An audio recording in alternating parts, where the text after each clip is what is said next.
The Xiphorian Empire had conquered countless worlds, their relentless expansion leaving nothing but subjugation in their wake.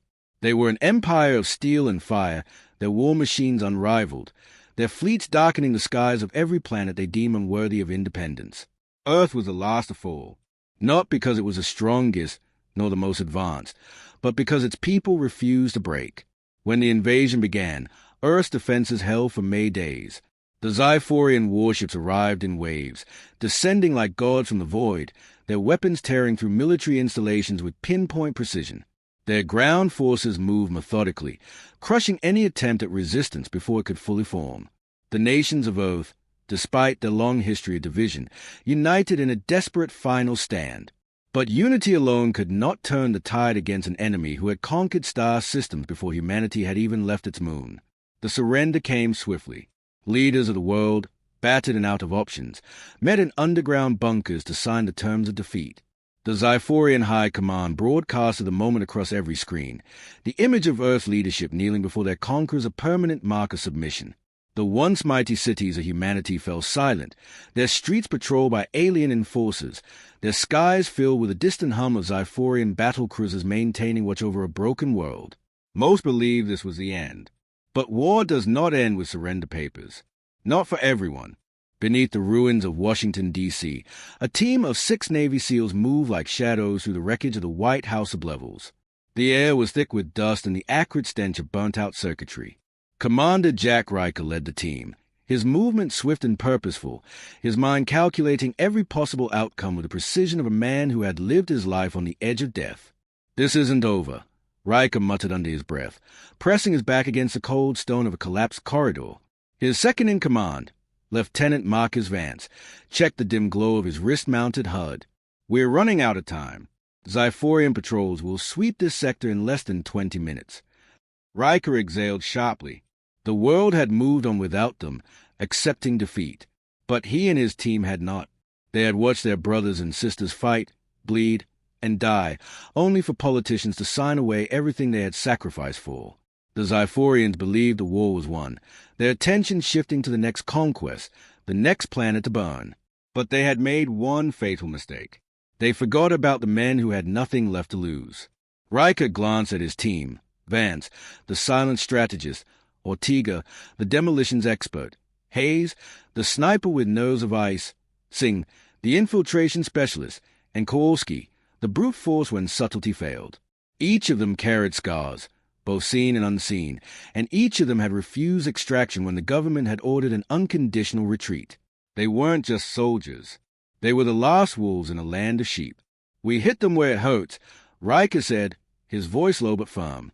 "Command centers located beneath the Xiphorian embassy downtown. We sabotage their communications, cut off their tactical feeds, and make them realize Earth isn't done fighting." Ortega grinned, tightening the strap on his explosives pack. "You had me at sabotage." The team moved with practiced efficiency, slipping through the underground ruins, bypassing what little human resistance remained. Most of Earth's surviving military had gone into hiding, waiting for a miracle that would never come. The SEALs didn't believe in miracles. They believed in precision, in execution, in making the enemy bleed for every inch of stolen ground. When they surfaced, the city above was unrecognizable. Washington had become a husk of itself, its monuments reduced to rubble, its streets littered with the remnants of a war already decided. Xiphorian patrols moved in staggered formations, their reptilian frames wrapped in sleek battle armor, their plasma rifles pulsing with dull light. The air smelled of ozone and decay. Eyes on the target. Hayes whispered through the comms, his scope trained on the Xiphorian command center. The structure had once been a government building, but now alien banners draped its shattered walls, a twisted symbol of occupation. "Give me a target," Riker said. "High-ranking officer, 70 meters west. Looks like he's relaying orders. Permission to send him a message." A silent shot cracked the air. The Xiphorian officer staggered, a neat hole where his third eye had been. Before his body could collapse, Hayes fired again, ensuring there would be no recovery. The patrol froze, confusion spreading like wildfire. Riker keyed his comm, his voice calm, deliberate. "You forgot rule number 1. Silence. Then panic." Xiphorian soldiers scrambled for cover, their alien tongues clicking frantically as they called for reinforcements. But it was too late. The SEALs had already moved, striking like phantoms in the chaos. Ortega's charges turned guard towers into flaming wreckage. Singh slit the throat of an enemy officer before vanishing into the night. Vance hijacked their comms, feeding false reports of resistance movements across the city. The Xiphorians had believed their rule absolute, their control unshakable. They had underestimated the will of men who had spent their lives fighting wars they were never meant to win. By the time the SEALs disappeared into the ruins, the enemy's command structure was in disarray. Their forces moved erratically, some retreating, others doubling down, all of them uncertain whether the war was as finished as they had believed. The cracks had been made. The foundation of their victory had been shaken. And in war, hesitation was the first step toward defeat. As the team regrouped, Riker knelt by a broken window, watching the embers of destruction rise into night. The mission had been a success. But this was only the beginning. He turned to his men, nodding once. They think they won. Let's remind them what losing feels like. And with that, the war for Earth truly began. The streets of Washington burned, smoke curling into the night sky like the dying breath of a wounded beast. The Xiphorian war machine had faltered, if only for a moment, and that moment was all the SEALs needed. Their assault on the command center had shattered the enemy's coordination, cutting their forces off from orbital command and leaving them scrambling in disarray. But Riker knew disarray wouldn't last. The Xiphorians were an empire built on war, and war thrived on adaptation. Within hours, they would regroup. Within days, they would retaliate. If the SEALs didn't strike again before then, all they had fought for would be undone. The team moved through the ruined city like ghosts, weaving between the skeletal remains of buildings, their weapons raised, their senses sharpened to the razor's edge. Every street could be a trap, every shadow a hunter waiting to pounce. The Xiphorian patrols had tripled in number since the command center fell, their movements erratic, their voices snapping in their guttural tongue as they searched for the culprits. The SEALs listened from the darkness, unseen, waiting. When the enemy passed, Riker gave the signal, and they moved again. They reached the shattered subway entrance, its mouth yawning open like the gaping maw of a fallen giant. The underground tunnels would take them beneath the city, allowing them to move undetected toward their next objective. It was a risk. The Xiphorians had begun using drones to sweep the tunnels, hunting down survivors like vermin. But the surface was no safer. Riker glanced at his team. Vance, his eyes scanning the ruins with a strategist's gaze. Singh, his blade glinting in the dim light. Hayes, silent and still, a rifle in his hands like it was an extension of his body. Ortega, checking the remaining explosives strapped to his chest. Kowalski, his fingers flexing over the grip of his shotgun. Warriors all. Without a word, they descended into the dark. The tunnel smelled of stagnant water and death. The echoes of distant movements, rats or something far worse, skittered through the shadows. They moved in silence, rifles raised, footsteps measured. The enemy was here. They could feel it. Riker led the way, his instincts honed by years of combat, reading the air the way a predator reads a wind before a kill. Then came the sound. A faint clicking, rhythmic, unnatural. Xiphorian. The SEALs froze. Hayes, at the rear, knelt and peered through his scope. His voice was barely a breath over comms. 2 scouts. 30 meters. Setting up a drone relay. That meant trouble. If the scouts activated the relay, the tunnels would no longer be safe. Riker gestured, and the team split. Singh and Vance flanked left, Ortega and Kowalski right. Riker moved forward, Hayes covering him. A heartbeat. A flash of steel as Singh's knife found the throat of the first scout. Before the second could react, a suppressed shot from Hayes punched through its skull. The creatures crumpled to the ground, their bodies twitching as their nervous systems failed to comprehend death. Ortega moved fast, disabling the relay before it could transmit. 2 minutes later, and we'd be boxed in. Riker nodded. Then let's not waste them. They pressed forward, winding through the labyrinth of tunnels, emerging beneath the city's old power grid. Here, their next target awaited them. The Xiphorian energy node, a pulsating mass of alien machinery that fed power to their planetary defenses. With a command center down, this was their next strike. Without power, the enemy's shielding systems would collapse, and Earth's remaining resistance would finally have a chance to push back. The problem? The enemy already knew this. The node was guarded by more than foot soldiers. Hulking warforms stood sentinel, their biomechanical armor thick as tank plating, their arms bristling with plasma weaponry. Automated turrets swept the area in precise intervals, and overhead, a drone swarm patrolled the skies, searching for any sign of intrusion. Kowalski let out a low whistle. Hell of a party. Riker crouched behind the remains of an overturned truck, assessing. We go loud. We're dead before we get close. Vance tapped his wrist computer. There's a maintenance tunnel running beneath the node. It's partially collapsed, but if we can breach through, we come up inside their defenses. Ortega grinned, pulling out a charge. Breaching's what I do. They moved swiftly, reaching the tunnel entrance unnoticed. Ortega set the charge, the blast muffled beneath layers of debris. When the dust settled, a narrow passage led forward. One by one, they slipped inside, moving through the cramped, debris-strewn corridor until they reached the base of the energy node. The glow of the alien reactor bathed them in an eerie green light. Conduits pulsed with raw power, sending energy surging toward distant shield generators. The core of the node hummed with a low, thrumming vibration, alive, sentient in a way that made Riker's skin crawl. Ortega set the explosives. 5 minutes. Riker nodded. Then everything went to hell. The warforms reacted before the charges were even armed, as if sensing the disturbance in a machine-born way. A deep, guttural growl echoed through the chamber as the first of them turned, plasma cannons charging, targeting systems locking onto the seals. Move! Riker shouted. The team scattered as the first blast ripped through the ground where they had stood. Ortega barely managed to set the final charge before diving for cover. Hayes fired a perfect shot, taking out a drone before it could call for backup. Singh moved in a blur, his blade finding the gaps in one of the warform's armor, severing key hydraulics before it could react. Kowalski pumped round after round into the enemy, keeping them off balance. Vance hacked into the node's controls, rerouting power surges to fry internal systems. We've got less than a minute before this place goes nuclear. Riker dodged a strike from a warform, rolling beneath its swinging arm and planting a grenade against its exposed circuitry. The explosion tore through its torso, sending it crashing to the ground. The countdown ticked in his earpiece. 30 seconds. The team sprinted back toward the maintenance tunnel, plasma fire scorching the air behind them. They reached the exit just as the explosives detonated. The entire facility erupted in a column of green fire, shockwaves tearing through the tunnels.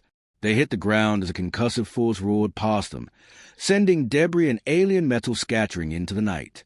Then silence. They emerged onto the ruined streets, watching as the Zyphorian energy grid flickered and died. The shield that had protected the enemy's stronghold shimmered, cracked, and then vanished entirely. The first real blow had been struck. Riker turned to his team, breathing heavy but steady. We just made history.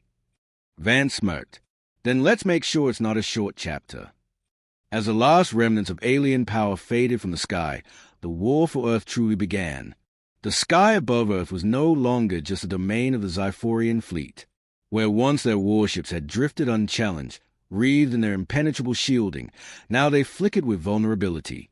Their energy grids had failed, their command structure lay in ruins, and for the first time since the invasion began, the balance of power shifted. The SEALs had given humanity a chance. Now, the world had to seize it. Riker stood in the war room of the hidden resistance bunker, deep beneath the Appalachian Mountains. The room hummed with tension, a symphony of hurried footsteps, rapid-fire discussions, and the ceaseless beeping of tactical displays. The last remnants of Earth's military leaders, once fractured and disconnected, were now united around a single objective: striking back. A holographic projection of Earth spun slowly in the center of the chamber, dotted with red where Zyphorian's stronghold still stood. Blue markers flickered, growing in number, human resistance cells, hidden armies, entire cities rising in defiance. The enemy had believed humanity broken. They had underestimated what desperation could forge. We've been on defense for too long. General Maddox growled, his battle-scarred face etched with determination. That ends tonight. Admiral Chen, once a high-ranking officer aboard Earth's last fleet before it was decimated, nodded grimly. The SEALs gave us our opening. Now, we drive the knife in deep. Riker shifted his weight, arms crossed as he studied the plan forming before him. The counterattack wouldn't be easy. The Xiphorians still had control over key cities, New York, London, Beijing, fortified with entrenched war machines and ground forces that dwarfed what little remained of Earth's military. But their air superiority had been crippled, their communication disrupted. They were vulnerable. Vance, standing beside Riker, tapped on the display, highlighting a key target. Hey, their primary landing zones. The largest one is just outside the ruins of DC. We take that, we cut them off from their orbital reinforcements. Maddox nodded. We'll hit them from all sides. Scattered resistance groups across the country will coordinate simultaneous strikes. They can't defend everything at once. Riker turned to his team, seeing Ortega, Hayes, Kowalski. They had been on the front line since the first day of the invasion. If anyone could pull this off, it was them. What's our role? He asked. Chen exhaled, eyes narrowing. The spearhead. You'll lead the first assault. A murmur rippled through the room. The first assault was a death sentence. It meant carving a path through the enemy's strongest defenses, creating an opening for the larger forces to pour through. The SEALs had survived the impossible before, but this would be different. This wasn't a covert strike in the dead of night. This was war. Riker met Chen's gaze. We'll get it done. Hours later, they stood on the battlefield once more. The wind howled through the ruins of the once proud capital, carrying the scent of charred metal and burned flesh. The city had become a war zone, towering alien structures fused with the remains of human architecture. Xiphorian gunships prowled the sky, seeking out resistance fighters still hidden among the wreckage. The enemy thought they were still in control. They were wrong. The attack began just before dawn. From the shadows of the ruined city, humanity rose as one. Fighters emerged from hidden tunnels.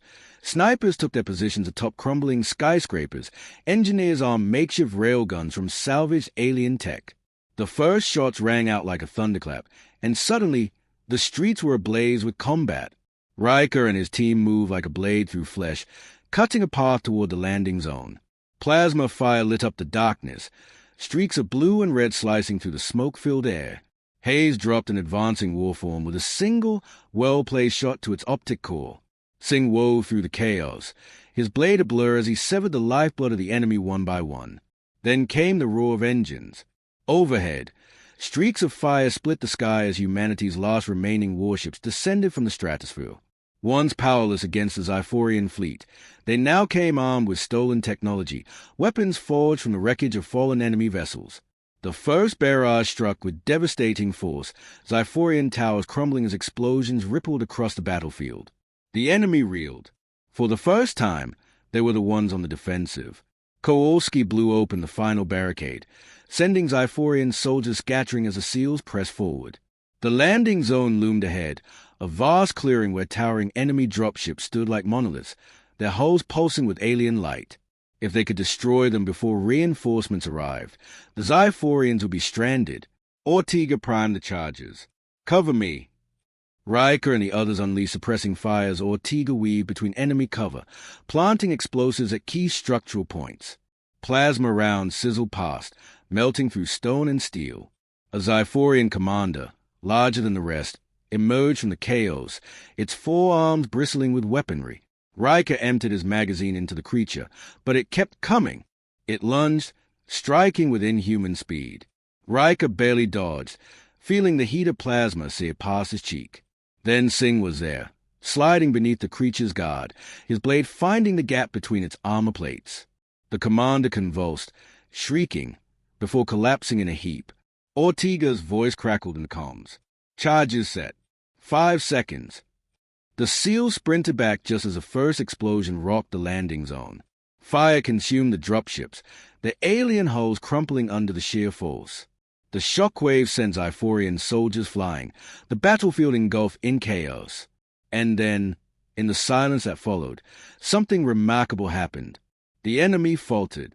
They hesitated. The Xiphorians, once unshakable in their conquest, now saw something they had never encountered before: fear. Across the city, human forces pushed forward. The resistance had become an army. The scattered survivors had become warriors. The fight for Earth was no longer just a struggle for survival. It was a reckoning. As the sun finally rose over the battlefield, casting light over the smoldering ruins, Riker turned to his team, blooded but unbowed. They had done it. The first major victory. A battle that would be remembered. But this was only the beginning. He reloaded his weapon, gazing toward the horizon where distant Xiphorian strongholds still loomed. "We finished this," he said, and with that, humanity marched forward. His silence after war was always the loudest. Smoke still curled from the ruins of Washington, its skyline forever altered by fire and fury. The ground beneath Riker's boots was scorched, the echoes of battle lingering in the shattered streets. But humanity had won. Against impossible odds, they had driven the Xiphorians from their strongholds, cutting off their supply lines and forcing their remnants into retreat. Bodies, both human and alien, littered the battlefield, the price of victory paid in blood. Resistance forces moved through the wreckage, searching for survivors, salvaging weapons, securing whatever was left of the city. The war was not over, but Earth had taken its first breath of freedom in years. Riker stood at the edge of the former Xiphorian landing zone, staring at the smoldering remains of the enemy's war machines. Their once unstoppable fleet had fractured, their dominance shaken. He should have felt triumphant. Instead, he felt the weight of what came next. A familiar voice broke his thoughts. "You look like hell," Vance muttered, stepping up beside him. His armor was scorched, his left arm wrapped in a makeshift bandage, but he was grinning through the pain. "Guess we're still alive." Riker exhaled, rolling his shoulders. "For now." The rest of the team gathered nearby. Singh, his blade still slick with alien ichor. Hayes, reassembling his rifle with practiced ease. Ortega, running a hand over the last of the explosives strapped to his vest, as if wondering why he still had them. Kowalski, slumped against the wreckage of the Xiphorian walker, reloading his shotgun even though there was no immediate threat. It should have felt like the end of something. It didn't. Maddox and Admiral Chen arrived, both looking as exhausted as the men who had fought on the front lines. A handful of surviving world leaders trailed behind them, remnants of governments that had crumbled when the invasion began. They were not rulers anymore, just survivors, like everyone else. "We've driven them back," Chen began, her voice measured. "We've taken the first step." Maddox, ever the soldier, didn't smile. "Now we make sure they never return." Vance crossed his arms. "We barely survived this war. You really think they'll come back for round 2? Chen exchanged a glance with Maddox. Then she pulled a small, charred data module from her pocket and placed it on the nearest makeshift command table. This was recovered from the Xiphorian mainframe before we destroyed their command center. She tapped the device, and a holographic projection flickered to life. A galaxy unfolded before them, filled with unfamiliar stars and swirling nebulae. It was a star map, intricate and vast, but it was not the map itself that sent a chill through the room. It was the red markings. Hundreds of them. Thousands. Riker frowned. "Those are—" Maddox nodded grimly. "Invasion paths." Chen zoomed in on one of the markings, enhancing the data stream attached to it. Symbols flickered across the screen, alien text translating into something more human-readable. "They weren't just conquering Earth," she said. "They were preparing us." The room fell into stunned silence. Riker clenched his fists. "For what?" Vance stared at the map, eyes narrowing. "A larger war." Chen pointed to a set of unfamiliar symbols at the map's edge. "We don't know what it is. But this war, this invasion, it wasn't just about taking Earth for resources. It was a test run. The Xiphorians were gathering intelligence, refining their tactics, studying human resistance." Ortega exhaled sharply. "You're saying Earth was nothing more than a training ground?" Maddox's jaw tightened. "That's exactly what I'm saying." The reality of it settled over them like a suffocating weight. They had fought, bled, and sacrificed everything to survive, but in the grand scheme of the universe, they had only been a small battle in a much larger war. Riker took a step forward, his mind racing. "Do we have any idea who they were preparing for?" Chen hesitated, then tapped another section of the hologram. A single alien transmission played, its guttural tones sending a chill down everyone's spine. The automated translation struggled with the words, but one phrase came through clearly. The Devourers are coming. No one spoke. Riker's pulse hammered in his ears. The Xiphorians had been an empire of conquest, an unstoppable force that had brought countless worlds to their knees. And yet, they had feared something else. Something worse. Kowalski finally broke the silence. You're telling me we just barely survived an invasion, and the bastard we fought were running from something. Chen nodded. And whatever it is, it's still out there. A heavy stillness filled the room. Outside, the sounds of the recovering city echoed through the ruins, voices calling out to one another, engines rumbling, the distant clang of salvaged metal being reforged. Humanity was rebuilding. But now, they face a choice. We could leave this alone, Vance muttered. Pretend we never saw that. Riker shook his head. You really think they'll let us? Singh, ever the pragmatist, sheathed his blade. We have no fleet, no planetary defenses. If something worse than the Xiphorians comes knocking, we won't survive it. Maddox straightened. Then we change that. Riker turned to the general. You're talking about expanding beyond Earth. Chen nodded. We can't wait for the next invasion. If we sit here licking our wounds, we'll die in the dark. We need to take the fight to them. Vance let out a low chuckle. So, what? We just become the next galactic war machine. No, Riker said, shaking his head, we become something better. For the first time since the war began, the path forward wasn't just about survival. It was about something greater. The Xiphorians had invaded Earth expecting an easy victory. Instead, they had awakened something they never anticipated, humanity's unbreakable will. Now, Earth had a purpose, a new mission. We rebuild, Riker said. We adapt. We take the knowledge we've stolen from them and turn it into our strength. Ortega grinned. And if these Devourers ever show up? Riker's eyes darkened. Then we remind them why they should have left Earth alone.